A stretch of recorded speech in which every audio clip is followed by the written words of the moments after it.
Question number 209. BMR Limited, a service exporter of specified service, having net free foreign exchange earning of $20,000 during the preceding financial year, requires you to compute its duty credit scrip entitlement for the current financial year under SCIS. So, under service export from India scheme, when some notified services are exported outside India, then net foreign exchange earnings. What is net foreign exchange earnings? Income in forex minus expenditure in forex. Out of that net foreign exchange earnings in a year, current year, a percentage, a notified percentage ranging from 3% to 5%, a notified percentage will be given as a duty credit scrip. What we can do with the duty credit scrip, whatever is the amount, for example, net foreign exchange earnings is $40,000. $40,000 into notified percentage is 5%. So, $2,000 we get as a scrip. What you can do with the $2,000? Using the $2,000, we can pay customs duty on import. We can adjust for that, or we can sell that scrip to any other person who in turn will be using for payment of customs duty. So, that is about this scrip. And to get this scrip, while counting NFE, there are certain conditions. Capital receipts and all should not be taken.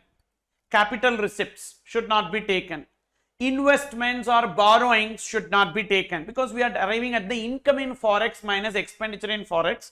So, capital receipts, borrowings, investments, capital contributions should not be taken.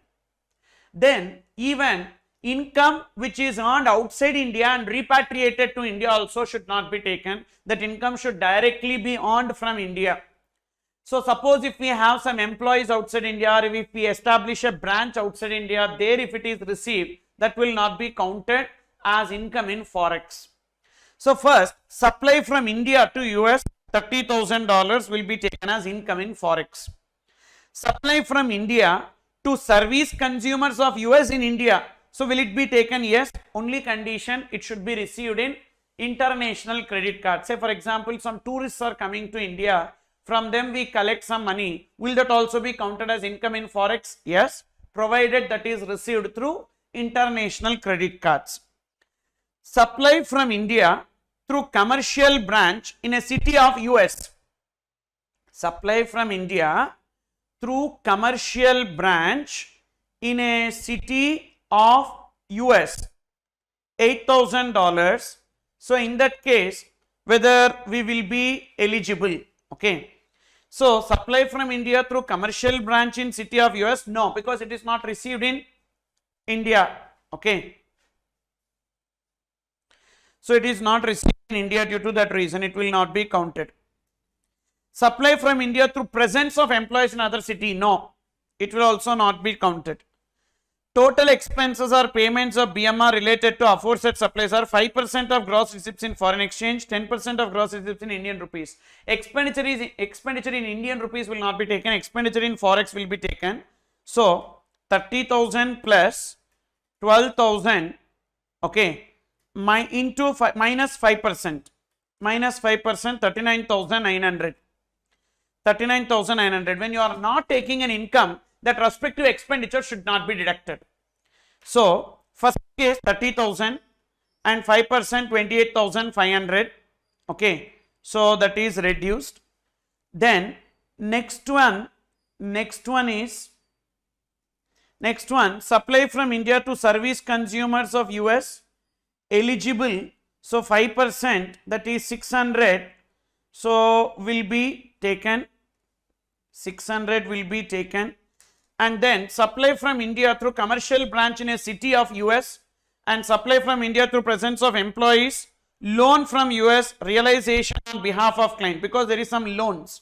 So, loans, capital receipts, borrowings, another amount of 2,500 on behalf of a client who is also an exporter of service. Some other person, on behalf of some other person, when you receive, that will be included in the income of that person, not in your income. So, that should also not be taken.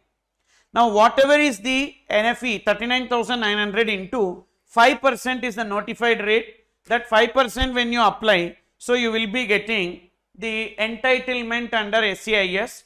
So that 1995 will be used for payment of customs duty.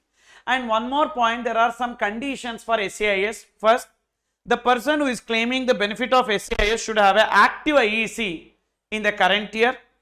And number 2 is that current year NFE, if they are individual or sole proprietorship, their current year NFE, net foreign exchange earnings, should be greater than $10,000.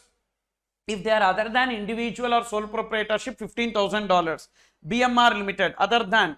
So therefore, more than $15,000. Yes, 39,900 is more than $15,000. So they will be getting the benefit. Okay. Then that's what I have given. BMR limited is eligible for SEIS benefit as its NFE in a financial year exceeds $15,000. Also, they should have an active IEC during the current year. So this is about SEIS question.